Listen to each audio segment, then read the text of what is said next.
நம்ம தமிழ்நாட்டில் இன்றைக்கி நிலைமைக்கு வெள்ளைக்காரங்க வெளிநாட்டிலேருந்து வர்றாங்க.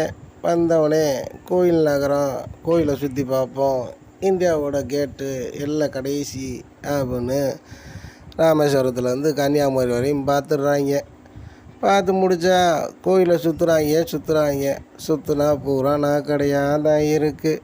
அவங்க பார்க்குறாங்க, நம்ம அனுப்பிவிட்ட தங்கத்தை இவங்க டிசைன் பண்ணுறாங்க, இந்த மாதிரி டிசைன் பண்ணி இவங்க இதை விற்கிறாங்க அப்படின்னு அவங்களுக்கு ஒரு எண்ணம் தோணுனாலும் அவங்க நினைப்பாங்க, அன்னைக்கு நம்ம அள்ளிட்டு போன தங்கத்தையே அவ்வளோ தங்கத்தை அள்ளிட்டு போயிட்டோம், இனியும் தங்கம் வச்சுருக்காங்களே இந்தியாக்காரங்கன்னு அவங்க ஒரு பார்த்துட்டு போகிறாங்க.